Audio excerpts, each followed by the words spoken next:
안녕하십니까. 다산콜센터 지부장 임석환입니다. 2025년 2분기 조합원 교육을 시작을 하겠습니다. 저희가 지난 조합원 교육을 하게 되면은 항상 1시간 정도 남짓되는 시간 동안 노동, 경제, 정세를 다뤘습니다. 조합원 여러분들께서 뭐 잘 섞인 볶음밥이 아니죠. 네. 잘 섞인 뭐 비빔밥을 먹은 것 같다라는 의견도 주셨는데, 그와 반면에 뭘 먹었는지도 모르겠다라는, 그래서 하나를 좀 집중적으로 하는 것도 좋을 것 같다라는 의견이 있어서 저희 지부에서 이번 조합원 교육은 첫 번째 1시간 정도는 노동, 그 다음에 경제, 그 다음에 정세, 이런 식으로 교육을 배치를 하면 좋겠다라고 논의를 했고, 그 결과 이번 2분기 조합원 교육은 노동에 대해서 다루게 되었습니다. 저희 이번 교육은 저희 지부에서 맡게 되었는데, 다음에 있는 교육은 어쩌면은 본부에서 맡을 수도 있을 것 같다라는 말씀을 드리면서 시작을 해보겠습니다. 노동에 대한 분야인데, 저희는 살아오면서 지금까지, 그리고 현재까지도 경쟁을 하면서 살아오고 있습니다. 회사에서도 우리는 경쟁을 하면서 살아오고 있죠. 그리고 저희 자녀 같은 경우에도 이제 경쟁을 하는 사회를 살아가야 됩니다. 그래서 지금 배치한 교육은 우리들의 얘기일 수도 있겠지만, 더 나아가서는 자녀에 대한, 미래 세대에 대한 이야기가 될 수도 있겠다. 그 부분을 좀 고민했으면 좋겠다라는 생각에서 준비를 해봤습니다. 그래서 이번에 주제는 뭐 경쟁이지만은, 우리가 노동자성은 잃지 말고 한번, 네, 회사를 다녔으면 좋겠다라는 의미도 있다고 보시면 될 것 같습니다. 네, 시작을 해보도록 하겠습니다. 어, 혹시 이 북유럽에서 이 청어라는 물고기가 잡히는데, 이게 그렇게 맛이 있다고 합니다. 그런데 이 청어가 상당히 성격이 급해가지고 잡아서 어항에 넣는 순간 바로 죽어버린다고 합니다. 그래서 이 당시, 그러니까 한 1930년대, 40년대 되겠죠. 이때는 기술이 없기 때문에 육지에 있는 사람들은 청어를 맛볼 수가 없고 한국까지 가야 되는 이런 상황이었나 봅니다. 그러던 중에 이 북유럽의 덴마크에 사는 한 어부가 이 일을 해내게 됩니다. 어항에 둔 청어 물고기가 죽지 않고 육지까지 운반을 한 거죠. 그래서 주변에 있는 사람들이 비법을 알려달라고 했는데 비법을 알려주지 않습니다. 왜냐? 그 비법을 알려주게 되면 나의 노하우를 알려주는 거기 때문에, 네, 이 부분은 절대 이제 비밀로 하게 된 거죠. 네, 그러다가 어, 죽기 일보 직전에 이 어부가 비법을 알려줍니다. 그 비법이 뭐냐면은, 정어리의 천적을 수조 안에 넣었더니 정어리들이 살아남으려고 열심히 헤엄치다가 보니 결국은 육지에 도착할 때까지 살아 있다라는 겁니다. 그래서 이 자본주의를 살아가는 이 경제학자들이 이 광경을 보고 매기 효과라는 것을 만들었습니다. 어떻게 하면 조직의 성과가 높일 수 있을까? 가만히 놔두면 노동자들이 나태해져서 일을 열심히 안 해서 조직이 죽는다는 겁니다. 조직의 효율을 높이기 위해서는 죽을지도 모른다는 공포를 심어줘야 되고, 천적을 집어넣으면 노동자들이 살기 위해서 경쟁에서 이기려고 하게 되고, 열심히 일을 하고 남들보다 더 좋은 성과를 내려고 하고, 그러다 보면 조직의 성과가 좋아진다라는 경제학 이론입니다. 이 경제학 이론을 봤었을 때 효과가 있을 것 같습니까? 질문을 좀 바꿔보겠습니다. 마음에 드십니까? 실제로 수조 안에 천적을 넣으면은, 메기를 넣으면 저고리들이 놀라가지고 순간적으로 탁 굳어버려가지고 죽는 경우도 있다고 합니다. 예, 근데 실제로 되고 안 되고를 떠나가지고 이 도대체 어떤 놈들이 감히 우리를 저 수조에 가둬뒀냐는 겁니다. 어떤 놈들이 무슨 자격으로 우리를 정어리 취급하기 시작했습니까? 그리고 진짜 중요한 건, 이렇게 하면 누군가는 죽습니다. 어떤 놈들이 무슨 자격으로 우리 생명을 담보로 이따의 짓거리를 하고 있냐라는 것이죠. 이 자그마치 300년 동안 자본주의가 운영해왔던 원리가 이겁니다. 조금 좁은 곳에 가둬놓고 경쟁을 시킨다. 패자를 죽음의 구덩텅이에 몰아넣고 위협을 가하는 거죠. 그렇게 해서 자본주의는 300년 동안 우리를 착취해왔습니다. 여러분들은 살아오시면서 단 한 번이라도 이따위 세상에서 살아도 괜찮다고 허락을 해준 적이 있습니까? 인류가 300년 동안 자본주의라는 시대를 살아왔는데 역사책에 보면 이 산업혁명이다, 뭐 자본주의다 이런 내용이 있습니다. 뭐 영국에서 산업혁명이 시작됐고 공장이 들어서고 뭐 그렇게 해서 자본주의가 발전했다, 산업혁명이다 뭐 이렇게 적혀져 있는데 이건 굉장히 웃긴 겁니다. 만약에 여러분들이 만약에 300년 전 영국에 살고 있는 시민이라고 생각을 해 보십시오. 자본주의니 산업혁명이니 이런 단어를 알 수 있을 것 같습니까? 절대 모릅니다.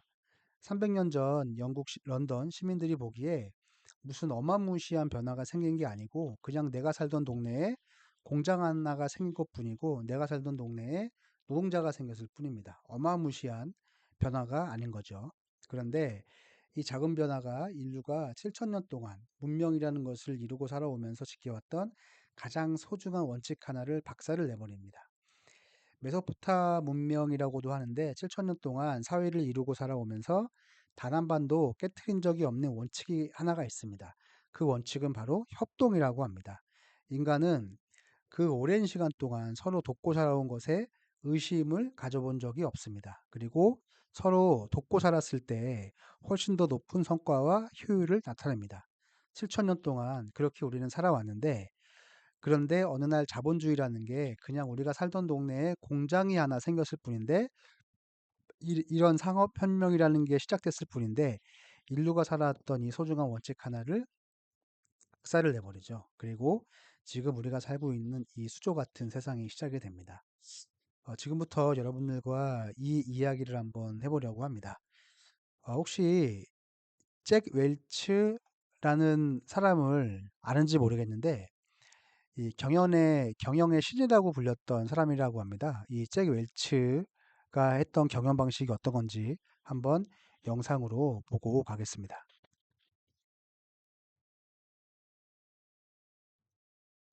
오는 20세기 후반 세상에서 가장 해고를 잘하던 인물이 있었으니 바로 경영의 신으로 추앙받았던 잭 웰치입니다.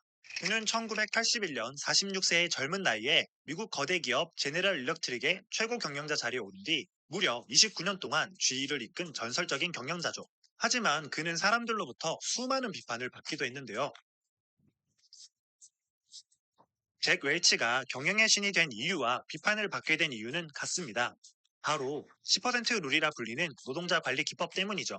10% 룰의 내용은 다음과 같습니다. 매년 인사평가에서 노동자들을 3등급으로 나눕니다.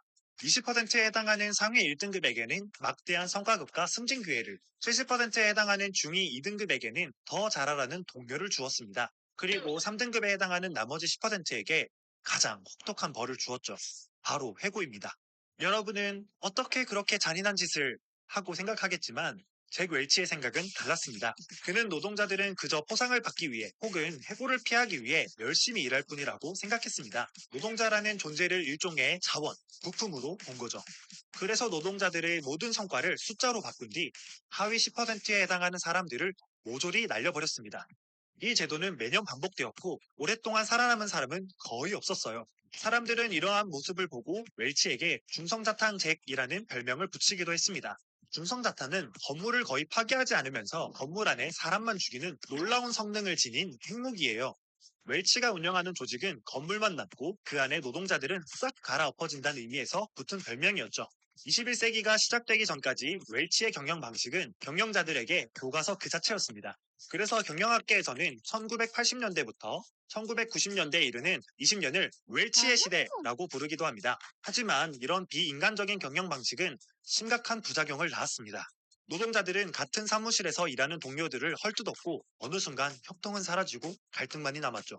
게다가 공장에서 생산량을 측정할 수 있던 과거와 달리 창의성과 아이디어로 승부하는 21세기가 도래하자 웰치의 경영 방식으로는 도저히 답을 찾을 수 없었습니다. 이에 따라 2013년 마이크로소프트는 상대평가제를 폐지했고 2년 후 웰치가 이끌던 GE조차 30년 넘게 고수했던 10% 룰을 포기합니다.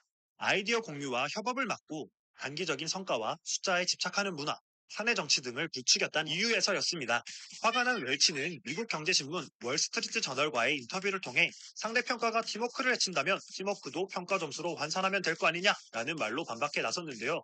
대체 어떻게 팀워크를 점수로 평가하겠어요? 인간관계는 숫자로 측정할 수 있는 게 아닌데 말이죠. 결국 웰치는 2016년 미국 경제 전문지 블룸버그와의 인터뷰에서 자신의 평가 방식이 끝났다는 것을 인정했습니다.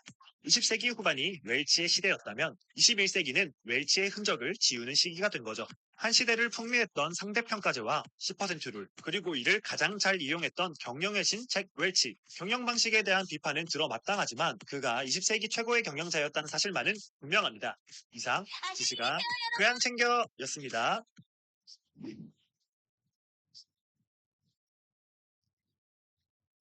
네, 지금까지 이 영상을 하나 보았고요.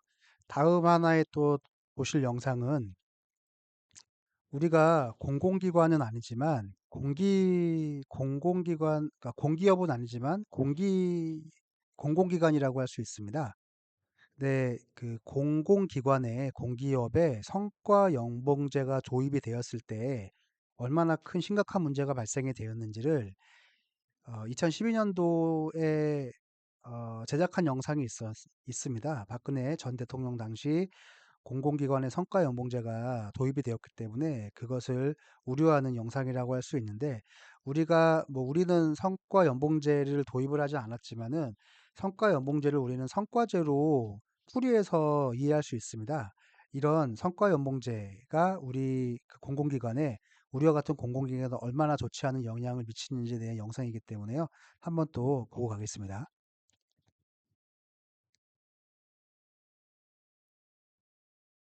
공기업, 공익성, 기업, 수익성 두 마리의 토끼를 다 잡아야 하는 곳. 국민을 위한 서비스를 제공하는 곳이지. 이런 곳에 성과연봉제라니. 공기업 모든 직원을 개개인의 성과에 따라 등급을 매겨 임금에 차이를 둔다? 정말 그래도 괜찮은 걸까? 공기업의 문제라고 할 수 있는 모럴 해저드, 장만 경영, 낙하산 이런 건 분명 막아야지. 그런데 성과연봉제가 과연 해답일까? 다른 위험은 없고? 오늘 오후 2시쯤 신호장치 오류로 지하철 운행에 차질이 있었습니다. 위에 보고할까요? 이번 달 오류 신고가 몇 번 있었지? 5번입니다. 이걸 보고하면 다음 평가 때 좋은 점수를 받지 못할 텐데. 좀 어떻게 하지? 응급실에 치료가 시급한 중증 환자가 들어왔습니다. 수술방 잡을까요? 이 환자는 살리기도 어려울 거고 병원에 돈도 되지 않을 텐데 다른 병원으로 보내라고 할까? 성과, 물론 중요해. 하지만 모든 걸 오직 수익성으로만 평가했다간 국민 안전과 건강과 같이 적자가 나더라도 반드시 지켜야 하는 공익성. 이런 건 뒷전이 될 수 있어. 괜한 걱정이라고? 아니, 이건 이미 현실이야. 실제로 2008년부터 2012년 서울도시철도공사에 저성과 퇴출제가 도입되자 시스템 장애 신고 건수가 급격히 줄었어. 사고 발생 여부가 중요한 평가 지표가 되니 작은 사고의 경우 곧잘 은폐하게 됐지. 현재 일부 직원에 한해 성과연봉제를 실시하고 있는 보훈병원. 수익이 적다는 이유로 분만실과 신생아실이 폐쇄됐어. 반대로 생각해보자. 이렇게 해서 공기업이 수익을 많이 내면 과연 국민에게 좋을까? 우리나라의 모든 전기를 독점으로 팔고 있는 한국전력공사. 이들의 수익이 오른 이유는 전기 원가가 세계적으로 낮아져서인데 이상하지 않아? 전기료는 그대로였어. 이런 게 성과야? 국민의 부담을 줄이는 게 공기업의 진정한 성과는 아니고, 하지만 온 국민이 누진대 폭탄을 맞은 올해 한전은 성과급 폭탄을 맞았지. 만년 모범생이라는 인천공항공사. 여긴 인건비를 줄여 수익을 극대화하지. 인천공항에서 일하는 사람의 87%는 비정규직. 노동의 가치를 깎아내려서 수익을 극대화하는 게 성과야? 게다가 성과를 객관적으로 평가할 수 있는 것도 아니야. 얼마 전 수도요금을 올린 수자원공사. 무리한 4대강 공사로 빚더미에 앉아있어. 그리고 우리가 그 빚을 세금으로 갚고 있지. 하지만 성과는 늘 최고래. 응? 정부는 오래전부터 전문가를 직접 구성해 공기업의 성과를 평가해왔어. 옳든 그르든 정부 시책을 잘 따르는 곳이 높은 점수를 받겠지. 자, 다시 공기업 내부로 들어가 볼까? 성과가 낮은 직원은 임금을 줄이고 성과가 높은 직원에게는 인센티브와 같은 금전적 이득을 준다. 겉보기엔 당연하고 좋아 보이지. 하지만 이런 성과 게임에서 승승장구하는 공기업 직원은 과연 누가 될까? 돈보다 국민의 안전과 건강을 생각하는 직원일까? 아니면 실적을 부풀려 높은 점수를 받은 직원일까? 혹은 평가자에게 잘 보인 또 다른 직원? 어쩌면 성과연봉제가 말하는 성과엔 보이지 않는 가치, 그것을 지켜내고자 하는 노동자의 노력은 포함돼 있지 않을 수 있어. 공익성이 훼손되면 피해는 고스란히 국민에게 와. 이건 바로 우리 모두의 문제일 수 있는 거야. 그런데도 이 모든 게 궁극적으로 우리를 위한 것이라 말하는 이들에게 묻고 싶어. 대체 공기업에게 성과란 뭐냐고.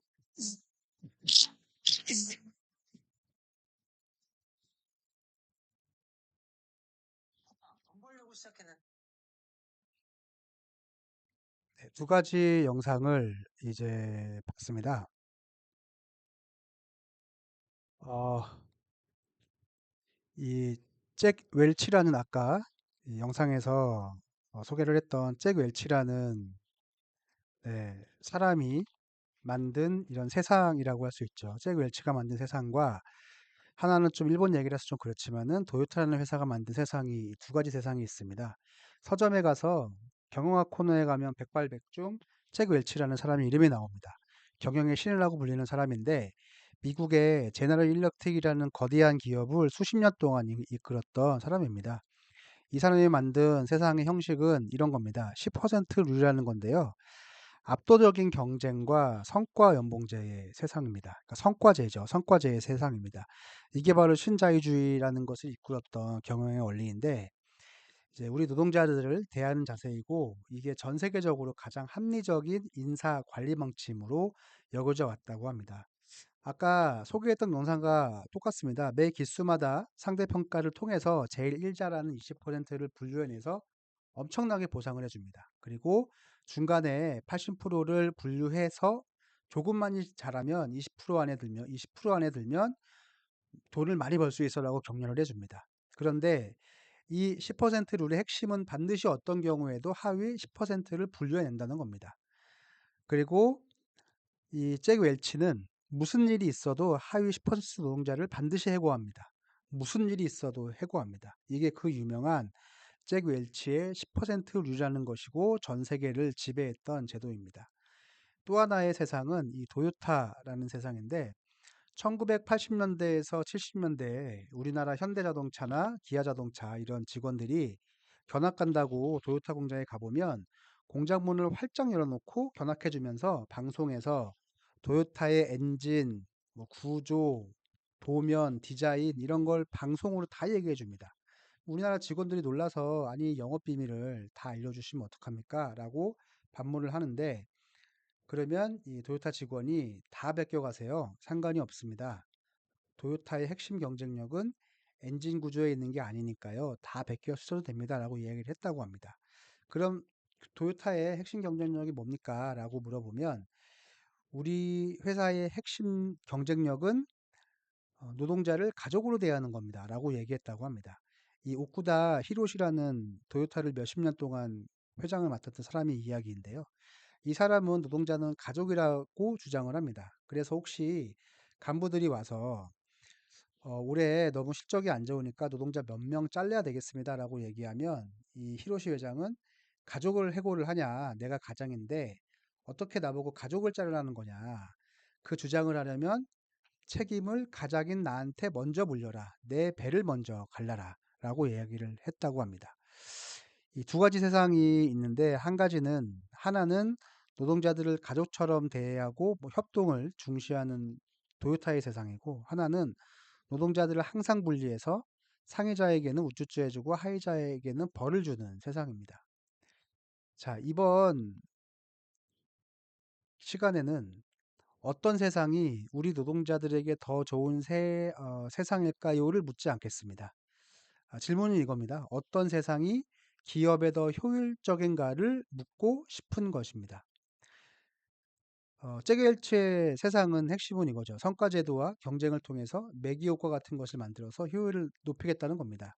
실제로 그런지 이 댄 에리얼리라는 미국의 듀큐 대학교에서 경제학을 맡고 있는 교수인데 이 경제학 교수가 이기심과 경쟁이 과연 동기부여가 되어서 생산성을 높일 수 있을까라는 연구를 하게 됩니다. 연구를 하기 위해서 이 이스라엘 반도체 공장에서 프로모션을 하게 되는데 이 프로모션은 세 그룹으로 나뉩니다. 첫 번째 그룹은 이를 생산성이 높이면 $30의 인센티브를 주는 거고, 두 번째 그룹에게는 일을 잘하면 피자 한 판을 주는 거고, 세 번째 그룹에게는 아무것도 하지 않고 직장 상사가 와서 격려를 해주는 겁니다. 어느 쪽이 가장 성과가 좋아졌을까요? 잭 웰치가 만든 세상에 따르면 당연히 첫 번째가 좋아져야 되겠죠. 예, 당일의 결과입니다. 놀랍게도 세 그룹의 성과가 다 올라가긴 했는데 성과가 좋아진 폭이 돈을 주겠다고 한 쪽이 가장 낮았습니다. 4.9% 생산성 꼴찌입니다. 누가 열심히 일했느냐? 의외로 피자 한 판이 열심히 일을 굉장히 높였습니다. 그리고 따뜻한 격려 한마디가 피자 한 판과 거의 비슷한 수준을 올렸습니다. 이 실험을 5주 동안 지속을 했더니 5주 동안 지속을 했더니 순위가 역전이 됐습니다. 그 결과를 보면 $30 인센티브 건 곳은 어떻게 됐을까요? 마이너스입니다. 뻘짓을 한 거죠. 노동자들에게 돈 몇 푼 이렇게 딸랑딸랑 걸어놓고 열심히 일하면 이거를 줄 거야 라고 이야기하는 것은 한마디로 뻘짓을 한 거라고 할 수 있습니다. 실험 결과가 이렇게 나왔죠. 네, 순위가 역전된 부분은 두 번째 것과 세 번째 것입니다. 피자가 2위로 내려갔습니다. 그러니까 피자도 첫날을 열심히 하는데 5주 동안 피자 준다고 하면 누가 이렇게 열심히 하겠습니까? 당연히 피자 한 판도 노동 생산성이 떨어졌습니다. 유일하게 세 파트 중에 노동 생산성 향상을 보여준 것은 우리를 인간답게 대접할 때입니다. 우리를 인간답게 대접해주고 우리를 가족처럼 대접해줄 때 우리는 굉장히 높은 수준의 노동 효율성, 생산성을 나타냅니다. 데네리얼리가 두 번째 실험에 나섭니다. 이번에는 벨기에 제약회사에서 한 프로모션인데 첫 번째와 두 번째 그룹을 나누고 약을 많이 팔아오는 그룹에게 15유로의 성과급을 주는 프로모션이었습니다. 근데 전제 조건이 붙는데요. 이 두 번째 그룹에게는 15유로의 성과급을 주기는 주는데 나를 위해서 쓸 수가 없습니다. 동료를 위해서만 쓸 수 있습니다. 뭐 잭 웰츠가 설계한 세상이라면 당연히 첫 번째 그룹이 돈을 많이 예, 많이 이제 성과가 높아졌어야 되는데 이 15유로 성과급을 걸었을 때 어떻게 됐냐? 딱 5유로어치 더 팔아왔습니다. 정말 뻘짓을 한 거죠. 5유로 성과 높이겠다고 15유로의 성과급을 낸 겁니다. 회사에서. 바보짓을 한 거라고 볼 수 있고. 그런데도 놀랍게도 내 동료를 위해서 선물을 하도록 성과급을 걸었을 때는 17유로의 성과를 나타냈습니다. 네, 잭 웰치는 우리 인간을 정말 이해를 못했던 거죠. 실험 결과 우리는 언제 행복하고 언제 즐겁게 일을 할 수 있겠습니까?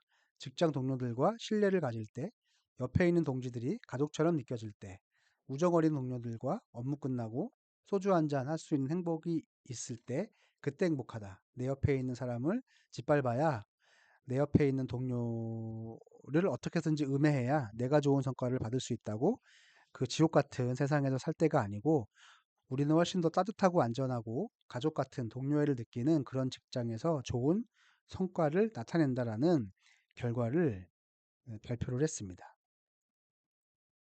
그리고 우리 노동자들이 일반적으로 가지고 있는 동료애나 책임감, 헌신 이런 사회적 가치를 아무짝에도 쓸모없다고 생각하는 것은 굉장히 큰 착각이다. 사람은 경쟁 때문에 열심히 일하는 게 아니고 동료들에게 혜택을 나누는 연대 기쁨을 더 크게 생각한다. 사랑, 사랑, 믿음, 뭐 헌신, 칭찬 이런 것들이 우리를 훨씬 더 반응을 한다라는 얘기입니다. 자본주의는 우리 노동자들을 심각하게 오해를 하고 있었던 거죠. 자본주의는 동료들을 제치고 경쟁을 해서 더 나은 상품과 서비스를 만들면 세상은 발전한다고 지금까지 가르쳐 왔습니다. 이 경쟁은 현대 자본주의의 경제학을 지탱해올 가장 중요한 사항이기도 한데요.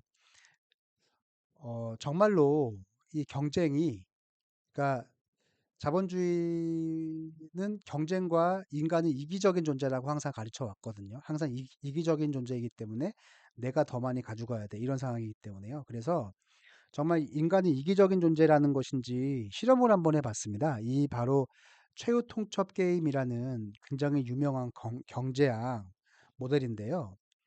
이 모델의 룰을 룰은 그렇습니다. 2인 1조가 짝을 지어가지고 게임을 하는 건데요. 게임의 룰은 간단합니다. 왼쪽에 있는 분께 10,000원씩을 나눠드립니다. 그러면 오른쪽에 계신 분이 그러니까 왼쪽에 계신 분이 갑자기 공짜 10,000원이 생겼는데 룰은 옆에 있는 오른쪽에 있는 사람한테 이 돈을 나누어 줘야 됩니다. 그런데 얼마를 나누어 줄지는 왼쪽에 있는 사람의 자유입니다. 완전히 자유에 맡기는 거죠. 그리고 오른쪽에 있는 사람은 왼쪽에 있는 사람이 돈을 줬을 때 이거 괜찮은데라고 하면 행복하게 헤어지면 되는 거고, 오른쪽에 있는 분이 너무 부당한데 나 이 돈 받고는 너무 부당하다고 생각하는데라고 거절을 하면 이 팔은 나가리가 돼서 그 돈을 뺏어오는 게임입니다. 그러니까 오른쪽 분이 거절하면 두 분은 한 푼도 못 받는 그런 게임입니다. 오른쪽에 있는 사람이 얼마를 나눠줬냐라는 것인데, 이 게임을 하다 보면 뭐 여러 가지의 이제 결과가 나옵니다. 그런데 이 경제학에서 말하는 정답은 1원입니다. 1원을 나눠주는 걸로, 네, 이 경제학 모델은 결론이 나는데, 아마 이걸 보는 여러분들도 아니 1원이 말이 되나? 이런 생각을 하실 겁니다. 경제학이 말하는 거는 그럼 그겁니다. 내가, 그러니까 이기적인 존재라고 가르쳤기 때문에 내가 제일 많이 갖고 싶은데 만 원을 다 갖고 싶어요. 그런데 빵원은 정답이 아닙니다. 왜냐하면 빵원을 제한하면 오른쪽에 있는 사람이 그걸 받을 이유가 없잖아요. 나한테 생기는 게 없는 게 거절합니다. 오른쪽에 있는 사람이요. 그러면 얼마를 줘야 되느냐? 제일 적게 주기는 줘야 되는데 1원을 줘야 됩니다. 그러면 오른쪽에 있는 사람이 어떻게 될까요? 저 1원을 거절해야 되겠습니까? 받아야 되겠습니까? 받아야 됩니다. 거절하면 저 1원이 안 생기기 때문에요. 1원이 안 생기는 것보다 생기는 게 낫잖아요. 경제학적으로요. 그래서 오른쪽에 있는 사람은 이 1원을 받아들이는 것으로 이 모델은 결론이 납니다. 아마 이걸 보시는 역시 조합원 여러분들 의아하다고 생각이 들 텐데, 실제로 행동 경제학과의 심리학을 전공하는 사람들이 이 모델을 보더니 말 같은 소리를 하라고, 이게 말이 되냐 진짜 1원이라고 라고 하면서 사람들을 상대로 수백 차례에 걸쳐서 이 실험을 했는데 두 가지 결론이 나왔습니다. 첫 번째, 당연히 1원은 정답이 아닙니다. 수백 차례에 걸친 실험을 한 결과 왼쪽에 있는 사람이 오른쪽 사람에게 평균 4,000원 정도를 나눠줍니다. 그리고 두 번째는 2,000원 이하의 제한을 받은 사람들은 오른쪽에 있는 사람들이죠. 이 판을 깼습니다. 내가 저 2,000원을 못 받는 한이 있어도 저거를 깬다는 거죠. 그래서 인간은 본질적으로 이기적인 존재가 아니라 따뜻한 존재이다. 실험 결과 사람들은 예상보다 훨씬 쉽게 자신의 재산을 나누어주고, 인간은 돈만을 쫓는 존재가 아니며 정의와 공정성에 더 큰 가치를 추구한다. 부당한 분배 구조에 대해 손해를 감수하면서도 저항하는 모습을 보였고, 현대 경제학은 인간의 본성을 왜곡한 채 300년 동안 잘못된 전제를 기반으로 발전해 왔다라는, 네, 결과를 내놓기도 했습니다. 제가 근데 지금까지 이 체육 통첩 게임이라든가 여러 가지 이 실험 결과가 어떤 빨갱이 좌파들이 한 얘기가 아니고요. 이런저런 하버드 비즈니스 리뷰라던데 나오는 얘기들입니다.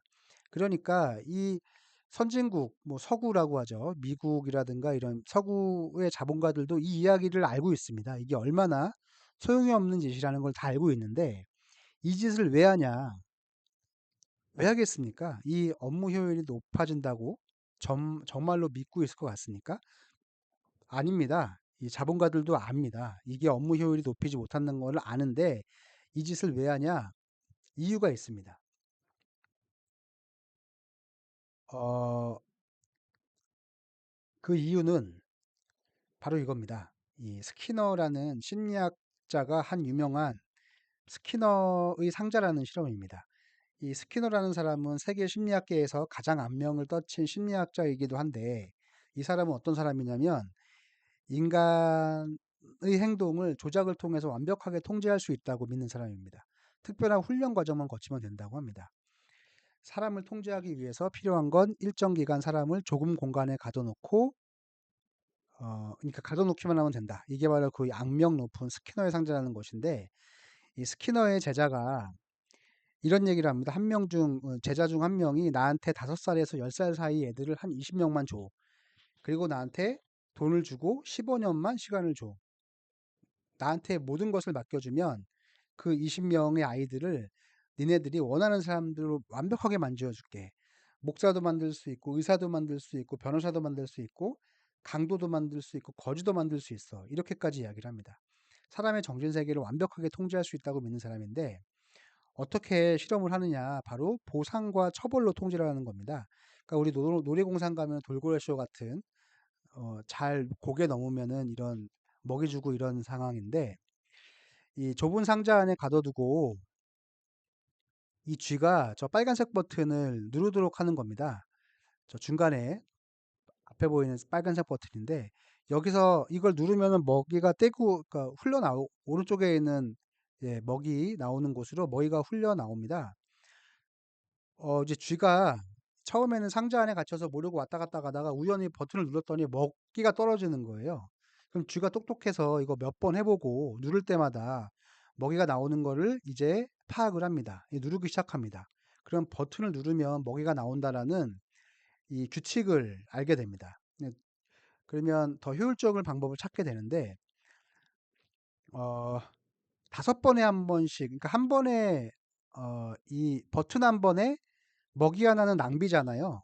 그래서 5번 정도 누를 때 한 번 나오면 어떡할까요? 쥐가 똑똑해가지고 5번 누릅니다. 규칙을 완전히 파악해가지고 먹이가 나온다는 걸 알죠. 10번 어떻겠습니까? 10번도 가능합니다. 40번 어떻겠습니까? 40번도 가능합니다. 이 똑똑해가지고 40번도 가능합니다. 그런데 이 쥐들이, 이 생쥐들이 40번 누르면은 먹이를 먹고 가만히 쉬다가 또 배고프면은 먹이를 먹고 이런 패턴이 이루어지거든요. 근데 이 스키너가 아주 악랄하다고 얘기한 이유가 이 쥐들을 상자에 넣고 10번, 40번의 먹이를 주지 않고 랜덤하게 먹이를 주는 것으로 규칙을 바꾸니 그 쥐들이 언제 먹이가 나올지 서로 모르기 때문에 경쟁을 하고 버튼을 누르는 일이 없다고 버튼 누르는 일을 멈추지 않았다는 거죠. 심지어는 옆에 있는 쥐가 똑같이 버튼을 눌렀는데 옆에 있는 쥐한테 먹이가 떨어지는 것을 보고 서로 헛들고 싸움도 하고라는 광경을 목격했다고 합니다. 이 자본가들이 이 랜덤한 규칙을 가지고 이 스캐너의 상자의 생쥐들을 보고 랜덤한 규칙을 가지고 각종 그러니까 경쟁을 시키고 뭐 프로모션, 인센티브, 성과제를 만들어서 시켰다는 겁니다. 그런데 하나 놓치고 간 점이 있습니다. 경쟁에서 뒤처진 노동자들은 어떻게 됐을까요? 그러니까 소위 말한 상위 10%가 아닌 직원들은요, 이렇게 한다고 합니다. 열심히 일을 안 해. 받은 만큼 일을 하는 거지 뭐. 내가 뭐를 열심히 해? 즉, 회사에 대한 애정, 애사심, 공동체 의식이 박살이 나버립니다. 그래서 주는 만큼 받고 일하는 회사가 됩니다. 10년을 일하든 20년을 일하든 그게 어떻게 성과를 낼 수 있겠습니까? 그런데 성과, 업무 효율에 별 영향을 못 미치는 이 짓을 왜 하냐는 거죠. 이 단 하나입니다. 그 이유는 바로 노동자들을 압도적으로 통제하는 게 목적이라고 합니다. 네. 우리의 삶을 압도적으로 통제하기 위한 완벽하게 우리들을 자기들이 시키는 대로 만드는 게 목적인 것입니다. 인간이 아닌 존재로 만들고 싶은 거죠. 이 스키너의 상자에 갇힌 생쥐와 수조 속 정어리 같은 존재로 만들어서 까라면 까고 죽으라면 죽고 하는 사람들을 만들고 싶은 겁니다. 이게 기업이든 공공 영역이든 경쟁을 하는 단 하나의 유일한 이유입니다. 성과가 높아진다. 정말 막말까지 하면 개소리다라는 말까지 나옵니다. 자, 이제 마지막으로 우리 미래 세대들, 그러니까 우리가 살아오면 이 세상이 그렇게 행복하진 않죠. 예, 왜 그럴까라는 생각을 할 수 있는 시간, 그리고 또 하나는 우리 미래 세대에게 어떤 세상을 물려줘야 하는지 한번 생각하는 자료를 보도록 하겠습니다. 이 존 F 헬리웰이라는 사람이 있는데 이 사람이 통제학자입니다. 이 사람이 만든 행복 경제학이라는 학문이 있는데 인간이 어떻게 하면 경제학으로 행복할 수 있을까를 연구한 학자입니다.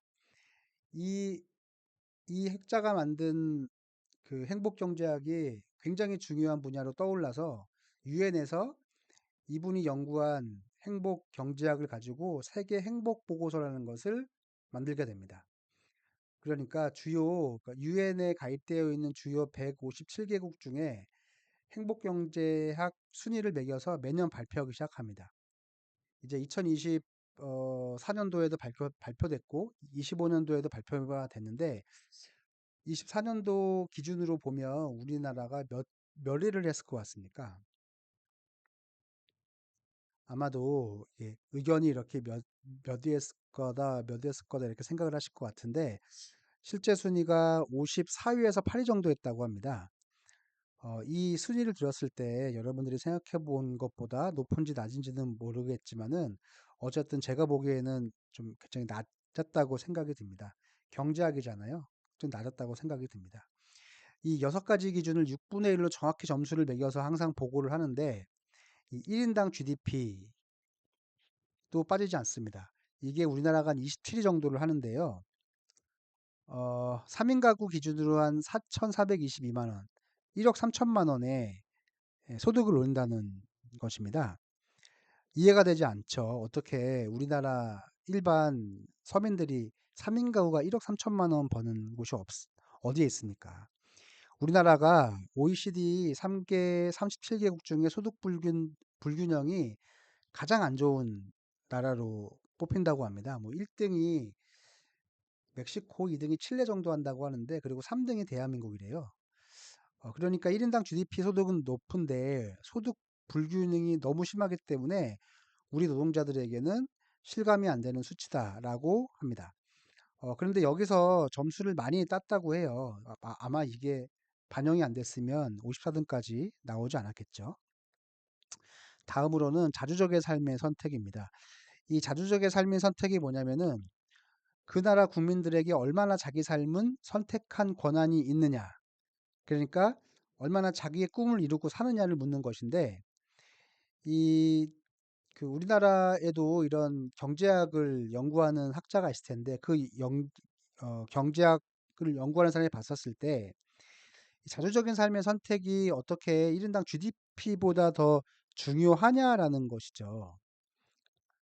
네, 저도 뭐 지금까지 살면서 너 연봉이 얼마니? 월급이 얼마니? 이런 얘기는 수백 번 들어봤지, 수십 번 들어봤지만, 너 자주적인 삶을 살고 있니라는 말은 들어본 적이 없어요. 똑같이 예전에 그 학자도 이렇게 생각을 한 것 같습니다. 그래서 이 학자가 말이 되지 않는다라는 생각이 들어가지고 이 유엔에 항의 메일을 보냈는데 두 명한테 이 업무를 보는 담당자 두 명한테 보냈다고 합니다. 어떻게 자주적인 삶의 선택과 1인당 GDP가 똑같은 점수로 환산할 수가 있습니까? 라고 항의 메일을 보냈는데 놀라운 답변이 왔다고 합니다. 그 답변은 나는 네가 지금 뭘 묻고 있는지 이해가 안 된다. 이렇게 답이 왔대요. 그러니까 그 유엔 직원이 지금 당신이 자주적인 삶의 선택이 안 중요하다고 하는 것 같은데 이게 왜 안 중요한지 설명을 해봐라 이렇게 왔다고 합니다. 이 답변을 받은 그 학자도 굉장히 쇼크를 받았다고 하는데 이게 안 중요하다고 생각하는 건 우리들만 그렇다고 합니다. 우리들만 전 세계 모든 경제학자들이 봤었을 때도 그냥 우리들만 왜 대한민국 사람들은 이 자주적인 삶의 선택을 중요하다고 생각하지 않을까 이렇게 생각한다는 거예요. 이것도 똑같이 점수가 매겨지는데 이 점수를 우리가 144등 했다고 합니다. 이 유엔에서 행복경제학을 다루는 그룹 중에서 아직까지도 미스테리로 남는 부분이 바로 이 부분이라고 합니다. 세계 경제 구며 11위, 1인당 GDP 세계 27등, 이 경제대국 잘 사는 나라 사람들이 자주적의 삶의 선택가 144등이라는 사실을 아무도 설명을 하지 못한다고 합니다. 이것도 역시 우리와 경쟁하는 국가가 있는데 이 가이아나 차드, 수리남, 수단, 시리아라고 합니다.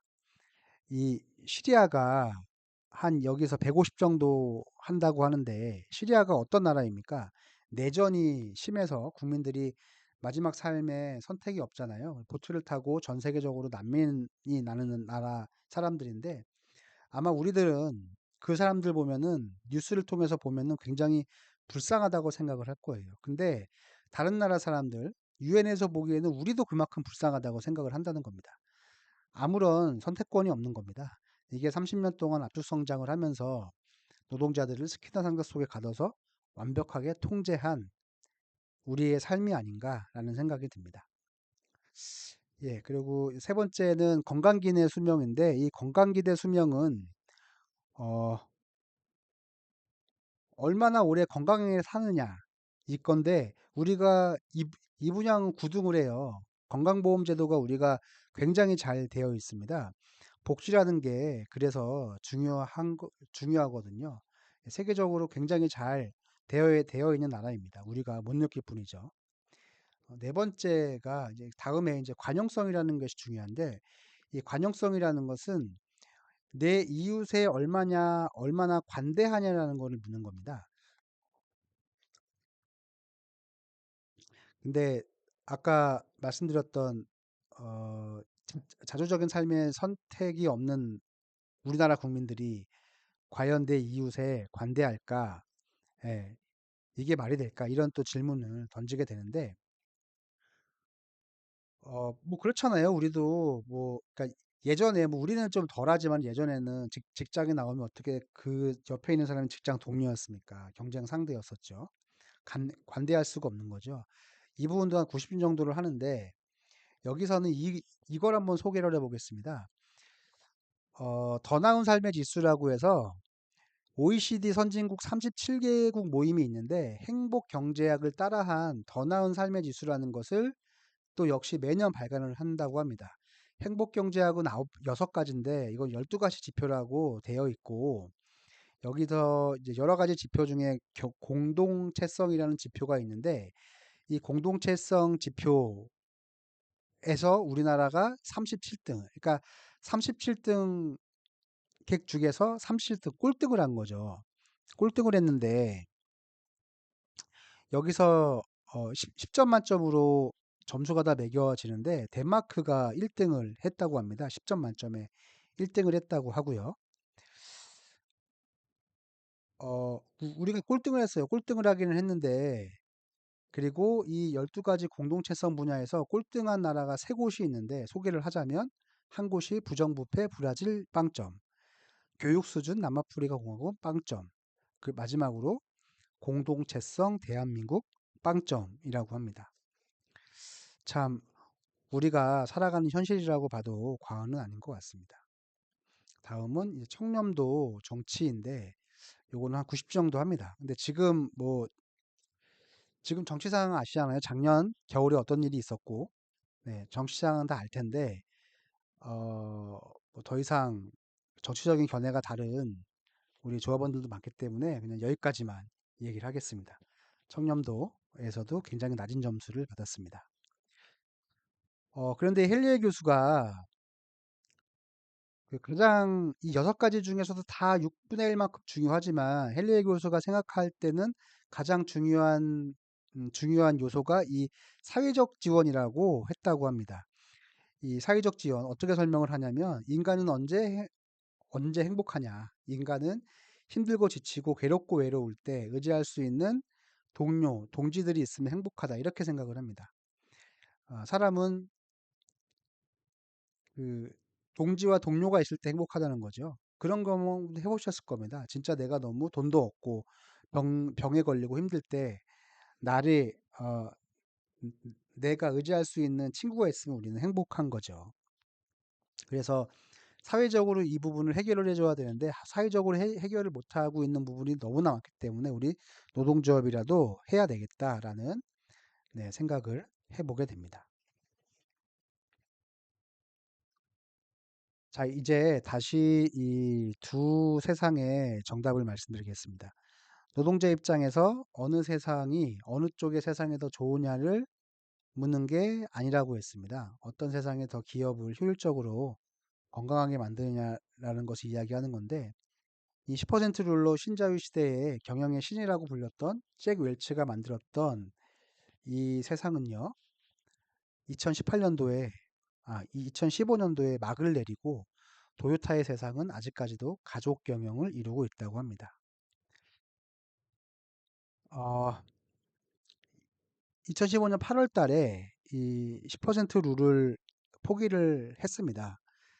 근데 이게 원래 전 세계적으로 유명한 경험 원칙이었기 때문에 각자 이 경쟁이 쓸데없는 거구나라고 생각을 해가지고 다 포기하면 그만인데 이 제너럴 일렉트릭은 그냥 포기할 수 없었다고 합니다.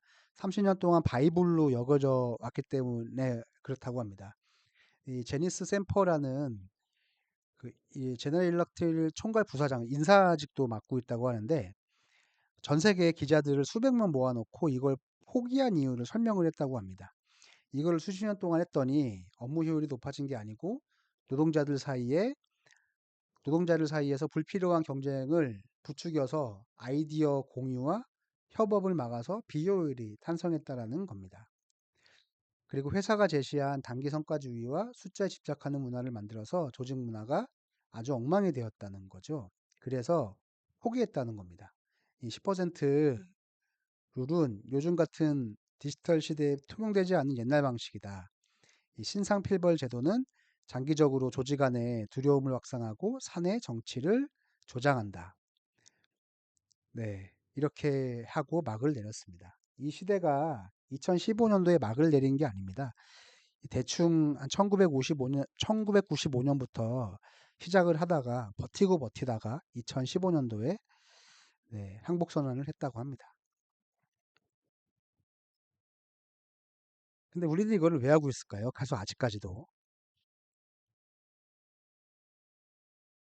보수라고 지칭하는 단체, 사람들조차도 우리나라가 경쟁이 너무 심해서 발전을 못한다고 얘기를 합니다. 아까 소개한 OECD 국가들 중에서 경쟁이 심한 나라로 순위를 매기면 우리나라가 항상 넘버 3 안에 들어가 있다라는 결과가 있는데 이런 거를 왜 하냐라는 것이죠. 아무런 효율이 없는 걸 왜 하냐. 이거 하나 빼고 설명을 못할 것 같습니다. 우리들의 자주적인 삶의 선택을 빼앗고 우리들을 스크너의 상상 속 쥐로 만들어야 되는 거 아닐까. 이게 편하잖아요. 편해서 그런 것 같습니다. 이제 다시 수조 안으로 들어가 보겠습니다. 이 수조 안에 천적이 들어오면 어떡할까요? 메기가 들어오면 어떡할까요? 적어도 우리 노동자의 숫자가 많잖아요. 내쫓아야죠. 또 들어오면 또 내쫓아야 되고 또 들어오면 물어 뜯어야 되죠. 그리고 또 들어온다. 이때는 답이 없습니다.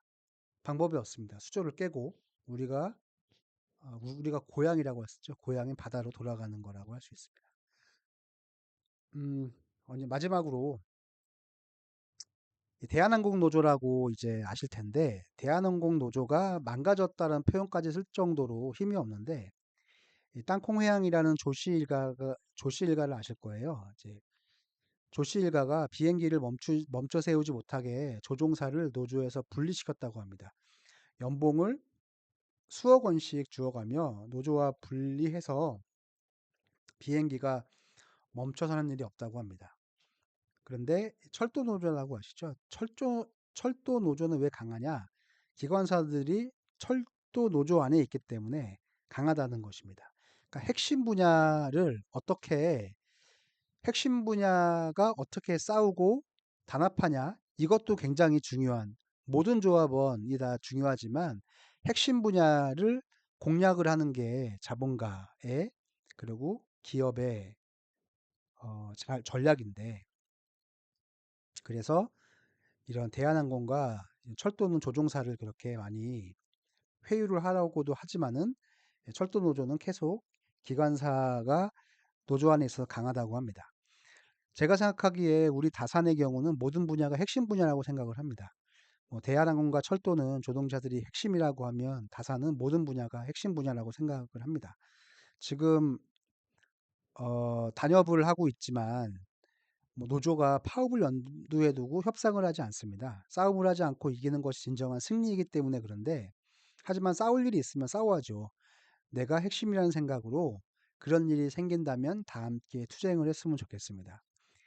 그리고 마지막으로 계급이라는 단어를 아시는지 모르겠는데, 세습이 되는 것을 계급이라고 한다고 합니다. 그러니까 우리가 노동자 계급이면 우리 자녀들도 노동자 계급이라는 겁니다. 천재지변이 없는 한 이 계급은 손자들에게도 이어진다고 합니다.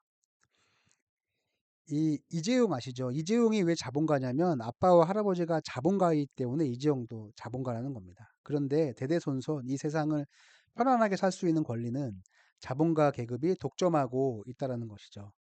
만약에 여러분들이 자본가 계급이면 그걸 노동자 계급에게 나눠주겠습니까? 가끔 나눠줄 겁니다. 가끔 나눠주겠죠. 아주 랜덤하게 나눠주겠죠. 우리 미래세대가 인간답게 살 수 있는 방법, 우리가 인간답게 살 수 있는 방법은 이 수조를 벗어나는 것이라고 생각을 합니다. 지금 나와 미래세대를 위해서 투쟁을 했으면 좋겠습니다. 네, 긴 시간 수고 많으셨습니다.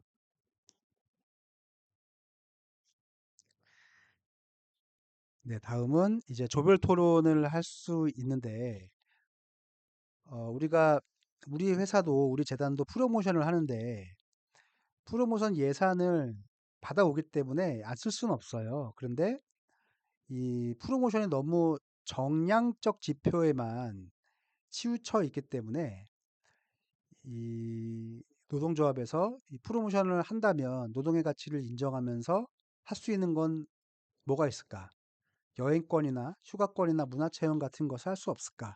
이런 질문을 하게 됐는데, 질문을 한 이유가, 그러니까 우리가 이런 프로모션을 한 이유가 이 3차 실무교섭에서 프로모션 이슈가 있어가지고 공지도 한번 해드렸지만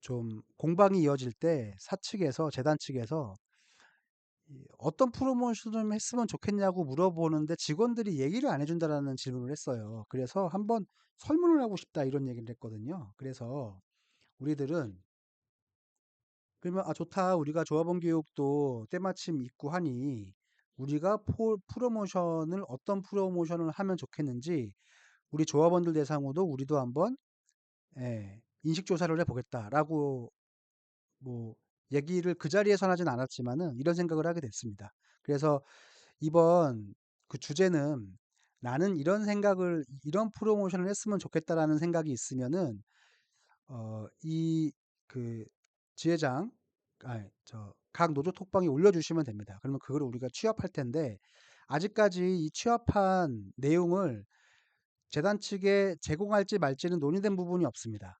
할 수도 있고 안 할 수도 있기 때문에 그 부분을 인지해 주시면 좋겠고, 그리고 재단에서도 직원들 대상으로 설문조사를 할지 안 할지 모르겠어요. 만약에 한다고 하면 우리가 한번 이런 토론을 해봤기 때문에 보다 객관적이고 실용적으로 설문에 참여할 수 있지 않을까 이런 생각도 들게 됩니다. 그래서 생각을 해 주셔가지고 이런 프로모션을 했으면 좋겠다라는 생각을 올려주시면 될 것 같습니다. 그리고 이제 공지사항을 몇 가지 말씀드리면서 마무리를 할 텐데, 저희가 5월 22일 날 지회장님들을 모시고 지회장 아카데미아 운영회의를 열었는데 이 네 가지 논의 안건이 있습니다. 한 가지는 네팔 아동 후원금 연말정산 기본 공제이고, 두 번째는 조합비, 세 번째가 콜센터 노동자 한마당, 임단협, 참가인 참여에 대해서 다 논의를 했는데, 운영회의를 거쳤는데 다 원안 통과가 된 부분이기 때문에 우리 조합원 여러분들께도 보고를 드려야 되는 부분이 있어서 좀 간단하게 설명을 드리겠습니다. 먼저 네팔 아동 후원금 같은 경우에는 연말정산 기본공제권인데, 우리는 항상 총회 때마다 적게는 그러니까 기본 10,000원에서부터 많게는 뭐 더 뭐 몇만 원까지 네팔 아동 후원금을 기부를 하게 되는데, 작년에도 내가 기부한 금액이 연말정산에 공제를 받았으면 좋겠다는 의견이 있었는데, 당시에는 복잡한 사항이 있어서 못한 걸로 알고 있거든요. 근데 올해 희망시 이사님과 얘기를 하는 과정에서 연말공산 그 기부금 공제할 수 있다라고 논의가 되었어요. 그래서 어떻게 하면 기부금 공제가 되냐면, 이 기부금 공제는 의무사항이 아닙니다. 희망자에 한해서만 하는 거기 때문에 참고해 주시기 바라고요. 그리고 또 하나는 지부 통장으로 계좌 이체를 한 조합원만 해당이 되기 때문에 현금은 안 됩니다. 이 부분도 인지해 주시기 바랍니다. 그러면 기부금 공제를 하려면은, 그러니까 희망시로 이름과 주민등록번호와 전화번호를 제공을 해야 됩니다. 그럼 희망시에서 그걸 전달받아가지고 구세청을 일괄 등록하는 건데, 그 개인정보를 받는 거기 때문에 개인정보 동의가 필요하거든요. 그래서 개인정보 동의서는 인터넷이나 구글로 취합을 해가지고 희망시로 전달할 예정입니다. 언제까지 전달하면 되겠습니까? 라고 물어봤더니 한 10월이나 11월 달까지만 주면 된다고 얘기하더라고요. 그래서 아마 그 기간에 이런 그 기부금 공제에 따른 개인정보 동의 받기 위해서 구글 링크를 보내드릴 텐데, 말씀드린 대로 의무사항이 아니다. 참여하실 분들은 참여하시면 된다는 거 한 가지 말씀드리겠습니다. 두 번째 공지는 조합비 운영검토 TF인데요. 각 지부별로 지난 그 지부총회에서도 본부에서도 이제 발제한 부분이 있는데, 이번 대법원 판례에 따라서 수당이 통상임금으로 들어가는 이슈가 생겼잖아요. 그 이슈가 하나 생긴 게 있고, 중앙조합비 정률제로 인상된 부분이 하나가 있습니다. 처음으로 이 지부별 통상임금은 수당이 굉장히 많이 이제 들어갈 거예요. 통상임금으로 들어갈 거예요. 아직까지 다사는 범위는 아직 모르기 때문에 시각적으로 가시적으로 나오진 않았지만 들어가고 있는 건 현실인 것 같습니다. 그런 지부들이 많은데, 우리 같은 경우에는 수당을 받는 직종 받는 분들이 많습니다. 우선 뭐 파트장님들이 수당이 있을 거고, 그리고 지금 심야팀 저녁팀 대상으로도 심야 수당이라는 게 있고, 여러 가지 수당이 있는데, 다른 지부들 같은 경우에 보면 이 수당의 격차가 워낙 커서 1.5%를 규정하게 되면 누구는 워낙 많은 돈을 내고 누구는 워낙 적은 돈을 낸다라는 것 때문에 이슈가 계속 발생하고 있습니다. 그래서 조합비를 어떻게 하면 정상화할 수 있을까라는 논의를 하게 되는데, 물어봤더니 상향보다는 하향에 방점을 찍을 것이다라고 얘기를 하지만, 정말로 하향 조정이 될지 안 될지는 모르겠지만, 우리도 1.5%를 가야 되긴 하는 건 맞지만, 워낙 우리같이 적은 월급을 받고 일하는 노동자들에게는 1.5% 너무 가혹하거든요. 그래서 우리가 TF 구성에 우리 지부에서도 사무국장님과 뭐 몇몇 경우에 따라서는 다른 분들 들어가지만, 일단 우리는 1.5%에 대한 좀 어떻게 해서든지 좀 조합비를 좀 줄여보자라는 입장이라는 것도 한번 말씀을 드리고요.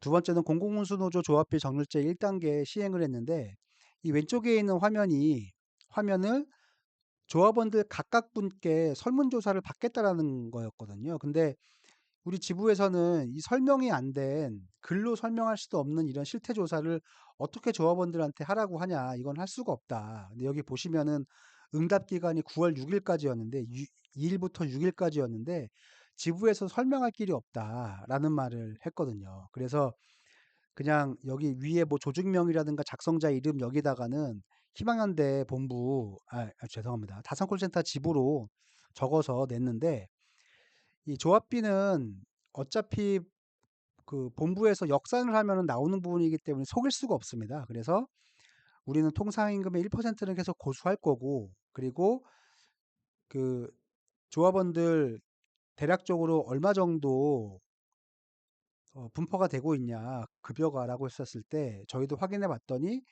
201만 원에서 250만 원 정도가 20%를 차지하고 있고 251만 원에서 300만 원 정도가 80%를 차지하고 있다. 이렇게 봤습니다. 그래서 이 통상임금도 저희는 1%는 유지를 할 건데 이게 유지를 할지 못할지는 모르겠지만 최대한 1.5%까지는 가지 않기 위해서 우리 지부도 입장을 내고 있고 좀 노력을 하고 있다. 이렇게 봐주시면 될 것 같습니다. 그리고 세 번째 콜센터 노동자 한마당인데 저희 공공운수 노조에서는 해마다 희망연대본부 지부들끼리 다 모여가지고 공동투쟁 결의대회라는 거를 여는데 공동투쟁 결의대회를 콜센터 노동자들이 이번에는 분리해서 한번 해보자라고 했습니다. 그런데 지난 6월 14일 날 통신이랑 이런 방송 쪽은 했는데 거의 한 1000명 가까운 인원이 모였는데 콜센터 노동자들은 따로 한다고 해서 그렇게 많은 인원이 모일 수가 없거든요. 그렇기 때문에 이번에는 지부 간부들끼리 모여가지고 수련회를 한번 해보는 게 어떠냐라는 의견이 나왔습니다. 그래서 7월 19일 날 저희 지부 포함해가지고 각 지부 간부들이 다 모여가지고 간부 수련 확대 수련회를 하는데 이때 이제 지부가 발전된 사항들 여러 가지 뭐 고충들 만약에 얘기한다면 이런 얘기들을 나눌 것 같습니다. 그런 의미에서 네, 이번에 콜센터 노동자 한마당 이 수련회는 굉장히 좋은 의미를 가질 거라고 생각이 듭니다. 마지막으로 단체협약에 관련하여서인데 이 단체협약은 저희가 한 주가 밀렸잖아요. 그래서 이미 조합원 여러분께 제공된 부분이기 때문에 이걸 일일이 설명해 드리는 것은 다 아는 부분이라 가지고 뭐 다 아실 의미가 없겠다라고 해서 요거는 이렇게 좀 넘어가도록 하겠습니다. 그리고 이제 단체협약을 대략적으로 설명을 드리면 이제 본교섭 상견례죠. 상견례가 5월 29일 날 있었고 교섭위원으로서는 박수현, 차은희, 신순환 지회장님이 수고해 주시기로 하셨습니다. 굉장히 힘든데 수고해 주셔서 굉장히 고맙다는 말씀을 드리고 이때 교섭 룰을 협의를 했습니다. 2차 실무 교섭은 6월 12일 날 이루어졌는데 참관인 이제 제가 생각하기로 지부가 생긴 역사상 여기까지는 너무 많이 나간 것 같습니다. 하여튼 제가 간부로 있었던 기간 동안은 참관인 제도를 있었던 적이 없거든요. 그리고 지금 콜센터 사업장에서 참관인 제도를 하는 곳은 없는 것으로 알고 있습니다. 우리가 되게 대표적인 또 선구자가 된 것 같은데 참관인을 이렇게 운영을 했습니다. 그래서 교섭할 때 항상 같이 들어오시는데 양윤정, 김정희, 김민정, 박경아 네 지회장님들이 수고를 해주시고 계시고 양윤정 님은 지회장은 아니고 조직부장입니다. 그래서 6월 12일 날에는 노동조합 요구안을 제출을 했고요. 3차 실무교섭이 6월 18일 날 이루어졌는데 이때 시간을 보시면 11시부터 6시까지 오후 6시까지 약 6시간에 걸쳐서 장시간에 걸쳐서 재단 측 검토안에 관련된 쟁점이 있었습니다. 굉장히 공방이 있었는데 이때 또 양윤전 조직부장님과 임미정, 박유리, 김정희 지회장님이 수고를 해주셨습니다. 이때 나왔던 아까 말씀드렸던 프로모션에 관련된 것도 나오고 했습니다. 그래서 설문조사를 하고 싶다 이런 발언들도 재단 측에서 했기 때문에 우리가 그러면 해보는 게 좋겠다 이런 얘기도 있었던 공방도 기억이 납니다. 그래서 실무교섭이 3차밖에 이루어지지 않기 때문에 쟁점사항이 아직까지는 확연하게 드러나진 않습니다.